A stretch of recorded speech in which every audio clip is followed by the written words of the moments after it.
World war 3 Russia Ukraine, Kashmir, Korea या फिर Taiwan से शुरू हो सकती है। एडवर्सरी चाइना से बहुत पीछे है, लेकिन फिर भी इंडिया के पास एक सीक्रेट वेपन है जिससे हम चाइना को इजीली डिफीट कर पाएंगे। पर इशू पाकिस्तान के न्यूक्लियर वेपन्स का है, जिन्हें सिर्फ इंटेलिजेंस और डिप्लोमेसी का यूज करते हुए न्यूट्रलाइज किया जा सकेगा। अस्सलाम वालेकुम दोस्तों, कैसे हैं आप? उम्मीद करता हूं कि आप सब खैरियत से होंगे। वर्ल्ड वॉर 3 डिफेंस तज्जियाकारों के हिसाब से वर्ल्ड वॉर 3 रशिया, यूक्रेन या नॉर्थ कोरिया से शुरू हो सकती है। इंडिया को किन किन ममालिक से नुकसान हो सकता है वर्ल्ड वॉर 3 के दौरान, या इंडिया की क्या तैयारी है अभी तक? इसके लिए एक यूट्यूब चैनल है इंडिया का स्टडी IQ। इसने क्या वीडियो बनाई है या इसने इसके बारे में क्या कहा है, पूरी एक रिपोर्ट बना के बताई है।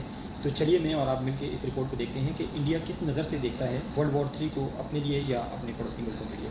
तो इस वीडियो को एंड तक जरूर देखिएगा। अगर वीडियो आपको अच्छी लगे तो वीडियो को लाइक और शेयर जरूर कीजिएगा। तो फ्रेंड्स, बिना टाइम वेस्ट किए हुए चलते हैं वीडियो की तरफ। वर्ल्ड वॉर 3 डिफेंस एनालिस्ट्स के अकॉर्डिंग आज world war 3 Russia, Ukraine, Kashmir, Korea या फिर ताइवान से शुरू हो सकती है।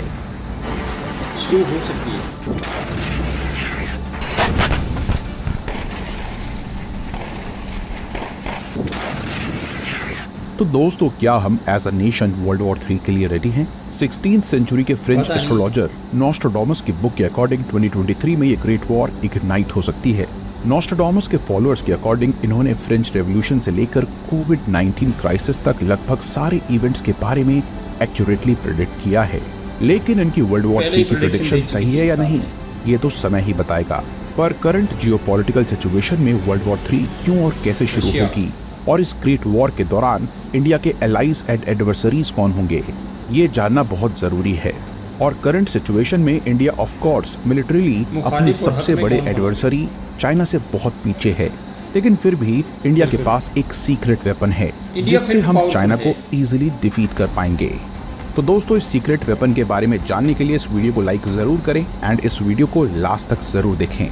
साथ ही इस वॉर के लिए क्या हमारी आर्म्ड फोर्सेस प्रिपेयर्ड हैं, और आज न्यूक्लियर वेपन्स की मौजूदगी किस तरह से लास्ट 2 वर्ल्ड वॉर्स के कंपैरिजन में इस वॉर को डिफरेंट बनाती है।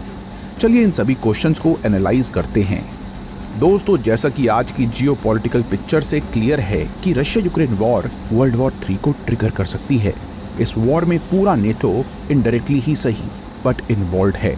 साथ ही रशिया अपनी प्राइवेट मिलिट्रीज के थ्रू पोलैंड एंड फिनलैंड जैसी नेटो मेंबर्स देशों को इंटिमिडेट कर रहा है, और पैसिफिक में भी ताइवान और साउथ कोरिया को आज नेटो सपोर्ट कर रहा है। नॉर्थ कोरिया लगभग 40 न्यूक्लियर वेपन्स को फोर्ड कर चुका है और अपने ICBMs के through long distance strike capability भी रखता है। जापान एंड साउथ कोरिया जैसे US एलाइज नॉर्थ कोरिया के एग्रेशन की इस आग के चपेटे में आ सकते हैं। इधर साउथ एशिया में हिमालयाज की गोद में situated Kashmir and Ladakh region एक और जियोपॉलिटिकल हॉटस्पॉट है, जहां इंडिया पाकिस्तान या फिर इंडिया चाइना स्क्रिमिशेस कभी भी एक फुल ब्लोन वॉर में स्पाइरल हो सकती हैं, जो US और रशिया को भी इस कॉन्फ्लिक्ट में पुल कर सकता है। तो दोस्तों, इन रीजन से आज वर्ल्ड वॉर 3 इग्नाइट हो सकती है। लेकिन किसी भी देश के लिए वॉर के आउटकम्स उसके फ्रेंड्स एंड एनिमीज डिसाइड करते हैं। जैसे कि 1971 की इंडिया पाकिस्तान वॉर के दौरान अगर सोवियत यूनियन इंडिया को सपोर्ट नहीं करता तो शायद पाकिस्तान US हेल्प से इस वॉर का कोर्स बदल सकता था। इसलिए वर्ल्ड वॉर 3 के दौरान कौन सा देश भारत के साथ खड़ा होगा और कौन सा देश भारत के विरुद्ध, ये जानना बहुत जरूरी है। दोस्तों, आज जापान, फ्रांस और इजराइल ही इंडिया के ऑल वेदर फ्रेंड्स हैं। रशिया जो एक समय पर हमारा ट्रू सपोर्टर था, आज चाइना पर इकोनॉमिकली हेविली डिपेंडेंट है, और रशिया का चाइना की तरफ ये टिल्ट इंडिया के लिए बहुत कंसर्निंग है। और इसीलिए इस बात की पॉसिबिलिटी ज्यादा है कि चाइना इंडिया की कन्फ्रंटेशन की कंडीशन में रशिया न्यूट्रलिटी मेंटेन करने की कोशिश करेगा, या मे बी अपनी कम्युनिस्ट हमसाए मुल्क चाइना को हेल्प करेगा। वहीं US भी इंडिया पाकिस्तान के कॉन्फ्लिक्ट में न्यूट्रलिटी मेंटेन करना चाहेगा और डायरेक्टली इस कॉन्फ्लिक्ट में पार्टिसिपेट नहीं करेगा। लेकिन हाँ, इंडिया चाइना कॉन्फ्लिक्ट में US को फायदा चाइना की हार में है, और इसलिए US इंडिया की डायरेक्ट इनडायरेक्ट हेल्प जरूर कर सकता है। लेकिन दोस्तों, US और रशिया के अलावा वॉर के दौरान नेबरहुड से सपोर्ट मिलना भी बहुत जरूरी है, और आज ज्यादातर भारत के नेबरिंग कंट्रीज चाइना की सैटेलाइट स्टेट्स बनकर रह गई हैं, और इनके एसेट्स को चाइना इजीली इंडिया के अगेंस्ट यूज कर सकता है। खास तौर पर बांग्लादेश का चिटगांग पोर्ट, श्रीलंका का हम्बनटोटा और पाकिस्तान का ग्वादर इन तीनों पोर्ट्स को इंडिया के लिए ट्रायंगल ऑफ डेथ कहा गया है। म्यांमार और नेपाल के भी आज चाइना से बेहतर रिलेशंस हैं और ये सभी देश आज चाइनीज डेट ट्रैप में उलझ चुके हैं और इन सभी देशों में चाइना का स्ट्रैटेजिक इंफ्रास्ट्रक्चर जैसे कि पोर्ट्स, एयर स्ट्रिप्स और माइंस कॉन्फ्लिक्ट के केस में इंडिया के अगेंस्ट यूज किया जा सकता है। तो दोस्तों, वर्ल्ड वॉर 3 के दौरान हमारे ये नेबर्स चाइना को सपोर्ट कर सकते हैं एंड हेंस इंडिया को 2 फ्रंट नहीं बल्कि 3 फ्रंट वॉर की तैयारी करने की जरूरत है। इमीडिएट नेबर्स के साथ साथ आज हमारे एक्सटेंडेड नेबरहुड और इंडियन ओशन रीजन में भी यही हाल है, चाहे सेंट्रल एशिया हो या वेस्ट एशिया या फिर साउथ ईस्ट एशिया या ईस्ट अफ्रीका। यहाँ के ज़्यादातर कंट्रीज आज चाइना की डेट ट्रैप में फंसी हुई पपेट कंट्रीज हैं, जहाँ चाइना मिलिट्री बेसेस भी कंट्रोल करता है। जिबूटी का चाइनीज मिलिट्री बेस हो या ताजिकिस्तान में चाइनीज एयर स्ट्रिप या फिर रिसेंटली बन रहा कंबोडिया में रियाम नेवल बेस, और इन सभी बेसिस का यूज चाइना इंडिया के अगेंस्ट डेफिनेटली करना चाहेगा। इंडियन ओशन में भी चाइना इंडिया से ज्यादा ड्यूल यूज पोर्ट्स को कंट्रोल करता है, चाहे मालदीव्स हो या मेडागास्कर या फिर तंजानिया में बागा मोयो पोर्ट। तो दोस्तों, इमीडिएट नेबरहुड में सिर्फ भूटान एकमात्र ट्रू फ्रेंड है जो अगर इंडिया को मटेरियली सपोर्ट नहीं कर सकता तो अपनी टेरिटरी को इंडिया के अगेंस्ट यूज भी होने नहीं देगा। नेपाल और बांग्लादेश को भी इंडिया ट्रस्ट में लेकर इनकी टेरिटरी को इंडिया के अगेंस्ट यूज होने से रोक सकता है। साथ ही इंडियन ओशन में भी मॉरिशस, सेशल्स, फ्रांस और यूएस बेसिस की मदद से इंडिया चाइना को काउंटर करने की कोशिश कर सकता है। और दोस्तों, इंडिया की इंडियन ओशन स्ट्रैटेजी पर हम ऑलरेडी एक वीडियो बना चुके हैं जिसको आप इस चैनल पर देख सकते हैं। हेंस इंडिया के लिए वर्ल्ड वॉर 3 की पिक्चर काफी सीरियस है क्योंकि इंडिया को साइमल्टेनियसली 3 फ्रंट्स पर लड़ना पड़ सकता है और इसी पिक्चर में आती है इंडिया की न्यूक्लियर कैपेबिलिटी। तो दोस्तों, अगर वॉर होती है तो डेफिनेटली इंडिया को टैक्टिकल न्यूक्लियर वेपन यूज करने ही पड़ेंगे, और अगर इंडिया न्यूक्लियर वेपन यूज करता है तो पाकिस्तान और चाइना भी न्यूक्लियर वेपन यूज कर सकते हैं, क्योंकि आज तक इजराइल के अलावा कोई भी देश 2 फ्रंट्स पर वॉर नहीं जीता है। बट हमारी न्यूक्लियर पॉलिसी में नो फर्स्ट यूज और नॉन न्यूक्लियर देशों के अगेंस्ट न्यूक्लियर वेपन्स का यूज वर्जित है। न्यूक्लियर वेपन्स के साथ साथ क्या इस बैटल के लिए हमारी फोर्सेस रेडी हैं? चलिए जानते हैं। इंडियन आर्म्ड फोर्सेस में नियरली 1.55 लाख पोस्ट्स वैकेंट हैं। आज इंडिया में इन टोटल 38 आर्मी की डिविजन्स हैं और सिर्फ पाकिस्तान और चाइना बॉर्डर पर साइमल्टेनियसली डिफेंस के लिए हमें एटलीस्ट 43 डिविजन्स की जरूरत है, जबकि ऑफेंस प्लस डिफेंस के लिए एट मिनिमम 54 डिविजन्स की रिक्वायरमेंट है। और अगर इंडियन आर्मी को नेपाल, बांग्लादेश और म्यांमार बॉर्डर पर भी लड़ना पड़ा तो एटलीस्ट 72 डिविजन्स की जरूरत पड़ सकती है, यानी कि करंट से लगभग डबल। आर्मी के साथ साथ आज एयरफोर्स में भी यही प्रॉब्लम है। करंटली हमारे पास 30 फाइटर स्क्वाड्रंस हैं, लेकिन दोनों फ्रंट्स पर लड़ने के लिए हमें एटलीस्ट 60 स्क्वाड्रंस की जरूरत है। साथ ही ड्रोन वॉरफेयर में आज हम पाकिस्तान से भी पीछे हैं। चाइना आज 2 5th जनरेशन जेट्स को ऑपरेट करता है। वहीं दोस्तों, इंडिया का 5th generation advanced medium combat aircraft यानी कि एमका अभी इंडक्शन से लगभग 15 साल दूर है। साथ ही नेवी के भी ऐसे ही हाल हैं। करंटली नेवी में 2 एयरक्राफ्ट कैरियर्स कमीशन्ड हैं, लेकिन प्रोस्पेक्टिव थ्रेट को काउंटर करने के लिए मिनिमम 4 एयरक्राफ्ट कैरियर्स की जरूरत है, जिसमें से एक कैरियर को वेस्ट कोस्ट पर, एक को ईस्ट कोस्ट पर और एक को आइलैंड्स एंड इंडियन ओशन में डिप्लॉय किया जा सके, और एक एयरक्राफ्ट कैरियर को कंटिजेंसी सिचुएशन में इंडियन ओशन में रिफ्यूलिंग एंड मेंटेनेंस के बाद डिप्लॉयमेंट के लिए रेडी रखा जा सके। और इन एयरक्राफ्ट कैरियर से ऑपरेट करने के लिए मरीन जेट्स की भारी कमी है।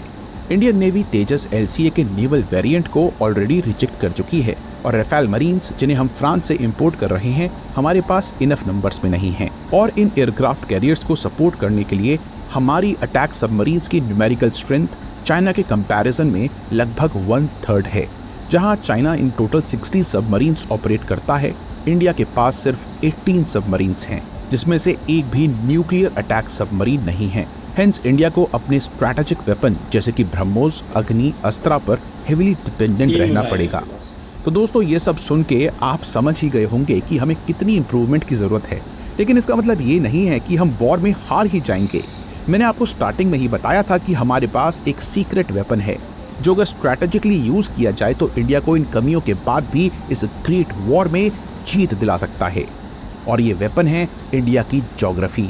जी हाँ दोस्तों, हिमालयाज इंडिया का इम्पेनिट्रेबल डिफेंस है, जो चाइना के लिए वर्ल्ड वॉर 3 के दौरान सबसे बड़ी डिसएडवांटेज साबित हो सकता है। हाई ऑल्टीट्यूड की वजह से हिमालयाज और तिब्बतन प्लेट्यू से ऑक्सीजन की कमी की वजह से चाइनीज जेट्स एंड एयरक्राफ्ट सिर्फ हाफ पेलोड कैरी कर सकते हैं। वहीं इंडिया के सभी एयरबेसेस लो ऑल्टीट्यूड पर लोकेटेड हैं। हेंस लगभग पूरे पेलोड से टेक ऑफ करते हुए इंडियन जेट्स तिब्बत में चाइनीज एयरबेसेस को तेज नाबूद कर सकते हैं। इंडो चाइना बॉर्डर पर deployed specialised mountain strike corps Tibetan autonomous region यानी कि टार से ग्राउंड अटैक को काउंटर करने के लिए वेल इक्विप्ड भी हैं और विंटर्स में चाइना के लिए हाई हिमालयाज में अटैक सस्टेन करना बहुत डिफिकल्ट होगा। यहाँ पर मजबूत साथ ही बे ऑफ बंगाल में हमारे पास अनसिंकेबल एयरक्राफ्ट कैरियर के रूप में Nicobar joint military base available है, जहां से इजीली कम सबमरीन्स के साथ भी हम चाइना के नेवल फ्लीट को स्ट्रेट ऑफ मलाक्का में काउंटर कर सकते हैं।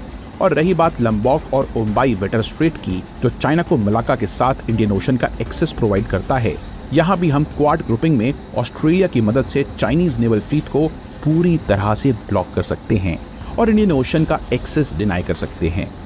इसके अलावा चाइना की एक बड़ी कमजोरी है वर्ल्ड की लार्जेस्ट थ्री गॉर्जेस डैम, जिस पर लॉन्ग रेंज मिसाइल से अटैक करके चाइना की बिग सिटीज जैसे कि शंघाई और वुहान को ईजिली डुबाया जा सकता है। तो दोस्तों, यहाँ इंडिया की ज्योग्राफिक एडवांटेजेस क्लियर हैं, जो इंडिया को इस वॉर में डोमिनेट करने में हेल्प करती हैं। और एक और रीजन है सैनिकों का जज्बा।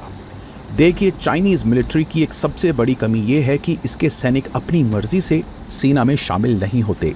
चाइना में कंपलसरी मिलिट्री सर्विस रूल्स हैं और इंडियन आर्मी दूसरे हाथ पर वॉलंटरी है। और पास्ट में हुई इंडिया चाइना स्क्रैमिशेस में हम ये फर्क देख ही चुके हैं। और सिर्फ इंडिया को ही नहीं दोस्तों, चाइना को भी इंडिया के साथ साथ ताइवान, जापान, कोरिया और यूएस से 2 फ्रंट्स पर वॉर लड़नी पड़ सकती है। और अगर ये वॉर विंटर्स में होती है तो चाइना LAC के अलोंग भी कोई बड़ा एक्शन नहीं ले पाएगा। हाँ, लेकिन चाइनीज मिसाइल से बचने के लिए हमें रोबस्ट एयर डिफेंस सिस्टम की जरूरत जरूर पड़ेगी। इसके लिए इंडिया के पास इंडिजीनियसली बिल्ड रुद्रा M2 और रशियन S-400 जैसे एडवांस्ड डिफेंस मिसाइल सिस्टम्स हैं। तो दोस्तों, इस टैक्टिकल एडवांटेज से इंडिया इजीली चाइना को डोमिनेट कर सकता है। रही बात पाकिस्तान की, तो हमें पाकिस्तान से भी साइमल्टेनियस वॉर लड़नी होगी। दोस्तों, तालिबान और तजिकिस्तान में हम अपने बेसेस नेमली आयानी बेस और फारखौर एयरबेस का यूज करके पाकिस्तान के लिए दूसरा फ्रंट हम ओपन कर सकते हैं। साथ ही बलूचिस्तान में डीप एसेट्स को एक्टिवेट करके पाकिस्तान में इंटरनल केओस क्रिएट किया जा सकता है। मियां छानू इंसिडेंट के बाद ये भी क्लियर है कि पाकिस्तान इंडियन मिसाइल्स को ब्लॉक करने में असक्षम है एंड हेंस पाकिस्तान को मिसाइल्स के थ्रू इजीली ओवरवेल्म किया जा सकता है। पर इशू पाकिस्तान के न्यूक्लियर वेपन्स का है, जिन्हें सिर्फ इंटेलिजेंस और डिप्लोमेसी का यूज करते हुए न्यूट्रलाइज किया जा सकेगा। तो दोस्तों, इस हाइपोथेटिकल वॉर में ये जरूरी है कि हम ब्रूट फोर्स के साथ साथ डिप्लोमेसी का भी यूज करें। ये डिप्लोमेटिक मैन्यूवरिंग का ही रिजल्ट है कि साउथ एशिया में इंडिया आज अकेली कंट्री है जिसके साथ यूएस ने सभी 6 फाउंडेशनल पैक्ट साइन किए हैं, जिसके कारण information sharing, logistics, interoperability etcetera में यूएस की हेल्प से चाइना और पाकिस्तान को काउंटर करने के लिए हम आज एडवांटेजियस पोजीशन पर हैं। दोस्तों, वैसे तो इंडिया नॉन एग्रेसिव कंट्री है और हमारे प्राइम मिनिस्टर लगभग हर इंटरनेशनल फोरम पर ये दोहराते हुए दिखाई देते हैं कि ये एरा वॉर का नहीं बल्कि डेवलपमेंट का है और हमारी फॉरेन पॉलिसीज में भी पंचशील प्रिंसिपल्स को प्राइमरी इंपॉर्टेंस दी गई है। लेकिन करंट जियोपॉलिटिकल पिक्चर में वर्ल्ड वॉर 3 एक टेरिफाइंग प्रोस्पेक्ट है। क्लियरली यहाँ कोई नहीं जानता कि कब ग्लोबल टेंशंस वर्ल्ड वॉर 3 में तब्दील हो जाएं। इसलिए लोकेशन और स्केल के बियॉन्ड वॉर के लिए प्रिपेयर्ड रहना ही हमारे लिए एकमात्र ऑप्शन है। इसके लिए कन्वेंशनल और अनकन्वेंशनल वॉर कैपेबिलिटीज को ऑगमेंट करने के साथ साथ हमें डिप्लोमेटिक फ्रंट को भी एक्सपैंड करने की जरूरत है। खास तौर पर नेबरिंग कंट्रीज को चाइनीज इन्फ्लुएंस से निकालने की अर्जेंट नीड है और डिप्लोमेसी के साथ साथ हमें हमारी आर्म्ड फोर्सेस को मॉडर्नाइज करने की भी आवश्यकता है और मॉडर्न थ्रेट्स जैसे कि ड्रोन वॉरफेयर, साइबर वॉरफेयर और आर्टिफिशियल इंटेलिजेंस को अपनी डिफेंस पॉलिसी में ऐड करने की जरूरत है। तो दोस्तों, वीडियो को जरूर लाइक करें और वर्ल्ड वॉर 3 को लेकर अपने विचारों